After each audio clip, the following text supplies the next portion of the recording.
India America இடையேயான வர்த்தக ஒப்பந்தத்தில் ஒரு முக்கிய திருப்பம் ஏற்பட்டிருப்பது கவனம் பெற்று வருகிறது. அமெரிக்க அதிபர் டிரம்ப் பதவியேற்ற பின்னர் சீனா, கனடா, இந்தியா உள்ளிட்ட பல நாடுகளுக்கு கடந்த ஆண்டில் கூடுதல் வரிகளை விதித்து உத்தரவிட்டார்.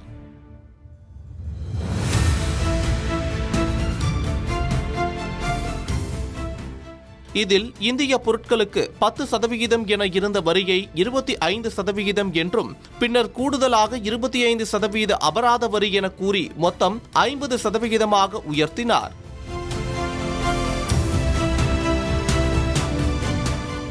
இதனால் இந்திய ஏற்றுமதி சந்தை கடுமையான பாதிப்பை சந்தித்தது. இந்த நிலையில் கடந்த 2ஆம் தேதி அமெரிக்க அதிபர் டிரம்ப் மற்றும் இந்திய பிரதமர் மோடி இடையே நடந்த தொலைபேசி உரையாடலை தொடர்ந்து நீண்ட நாட்களாக இழுபறியாக இருந்த இரு நாட்டுக்கும் இடையேயான வர்த்தக ஒப்பந்தம் உடன்பாடு எட்டப்பட்டது.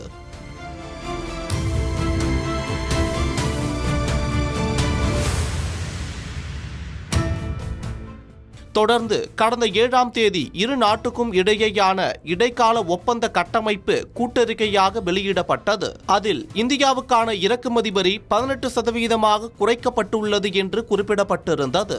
ரஷ்ய எண்ணெய் இந்தியா வாங்காது என உறுதியளித்துள்ளது என கூறி இந்த வரி குறைப்பை டிரம்ப் அறிவித்திருந்தார். எனினும் இந்த ஒப்பந்தம் இன்னும் இறுதி செய்யப்படாத நிலையில் உள்ளது என்பது குறிப்பிடத்தக்கது.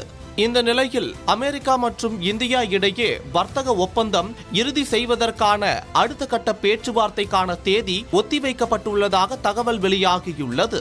இது பற்றி வெளியான தகவலில் அமெரிக்க இந்திய வர்த்தக ஒப்பந்தம் இறுதி செய்வதற்கான பேச்சுவார்த்தையில் கலந்து கொள்வதற்காக இந்தியாவில் இருந்து தலைவர் மற்றும் அவருடைய குழுவினர் அந்நாட்டுக்கு செல்வதற்கான தேதி முடிவு செய்யப்படும். சமீபத்திய முன்னேற்றங்கள் மற்றும் அது தொடர்பான நடவடிக்கைகள் பற்றி ஆய்வு செய்து பின்னர் இரு தரப்பிலும் வசதியான ஒரு தேதியை முடிவு செய்து பேச்சுவார்த்தைக்கான கூட்டம் நடைபெறும் என தெரிவிக்கப்பட்டுள்ளது. சமீபத்தில் வர்த்தக சட்டம் 1974 பிரிவு 122 கீழ் 10% வரி விதிக்கப்பட்ட நிலையில் அதனை 15% உயர்த்தி டிரம்ப் அறிவிப்பு வெளியிட்டுள்ளார். இது அமெரிக்க உச்சநீதிமன்ற தீர்ப்புக்கு பின் டிரம்ப் நிர்வாகத்தால் அறிவிக்கப்பட்டது என்பது குறிப்பிடத்தக்கது. அடுத்தடுத்த இந்த நடைமுறைகளால் அமெரிக்கா இந்திய வர்த்தக ஒப்பந்தம் இறுதி செய்வதற்கான பேச்சுவார்த்தை தொடர்பான தேதி பின்னர் அறிவிக்கப்படும் என தெரிவிக்கப்பட்டுள்ளது. இது இந்தியா அமெரிக்கா இடையேயான ஒப்பந்தம் நீடிக்குமா என்ற கேள்வியையும் எழுப்புகிறது.